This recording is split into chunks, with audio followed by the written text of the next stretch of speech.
ভারতীয় উপমহাদেশের কিংবদন্তি সঙ্গীতশিল্পীদের একজন তিনি, যিনি ছিলেন আধুনিক বাংলা গানের জগতের সর্বস্তরের শ্রোতাদের প্রিয় শিল্পী। বৈচিত্র্যের বিচারে তাকে হিন্দি গানের ভুবনের সর্বকালের সেরা গায়ক হিসেবে অনেক সঙ্গীত বোদ্ধা মনে করেন। বলছি উপমহাদেশের জনপ্রিয় সঙ্গীত শিল্পী মান্না দে'র কথা। আজ কিংবদন্তি এই সঙ্গীত শিল্পীর জন্মদিনে শোবিজ টুনাইট তাকে স্মরণ করছে গভীর শ্রদ্ধায়। কফি হাউসের সেই আড্ডাটা আর নেই। এখন আর আগের মতো কফি হাউসে আড্ডা দেয়া হয় না। ব্যস্ততার কারণে পুরনো বন্ধুদের সঙ্গে চায়ের টেবিলে আলাপটাও আগের মতো নেই। তাই হয়তো সঙ্গীত শিল্পী মান্না দে গেয়েছিলেন, কফি হাউসের সেই আড্ডা আজ আর নেই। সবাই তো সুখী হতে চায়। তার দরাজ কণ্ঠ দিয়ে গেয়েছিলেন এমন আরো সময়োপযোগী গান, যেগুলোর মধ্যে অন্যতম সবাই তো সুখী হতে চায়, খুব জানতে ইচ্ছে করে, পৌষের কাছাকাছি, যদি কাগজে লিখো নাম, কতদিন দেখিনি তোমায়, কতদিন দেখিনি তোমায়,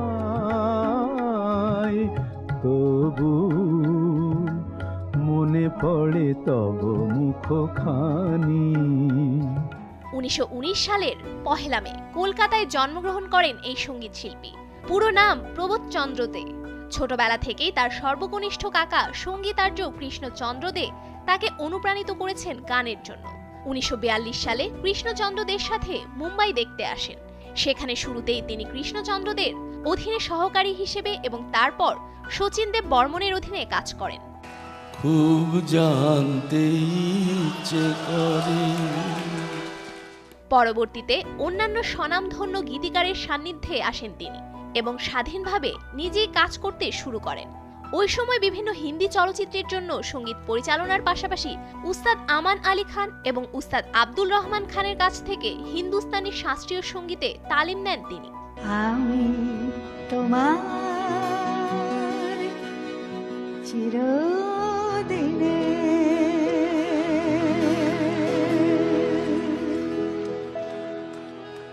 কাছে আরো এলো যেন তামান্না চলচ্চিত্রে গায়ক হিসেবে মান্না দের সূচনা ঘটে। সুরাইয়ের সাথে দ্বৈত সঙ্গীতে গান এবং সুরকার ছিলেন কৃষ্ণচন্দ্র দে। ওই সময়ে গানটি ভীষণ জনপ্রিয়তা অর্জন করেছিল। এরপর আর পেছনে ফিরে তাকাতে হয়নি তাকে।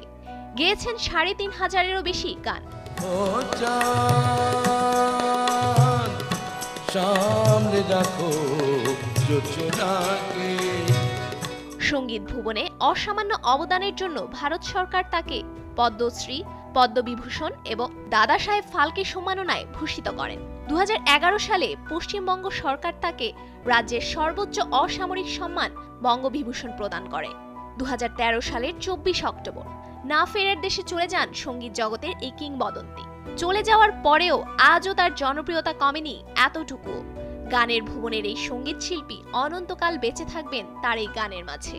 তুমি অনেক যত্ন করে আমায় দুঃখ দিতে চেয়েছো। সফুর আফরিন, শোবিজ টুনাইট। দিতে পারোনি।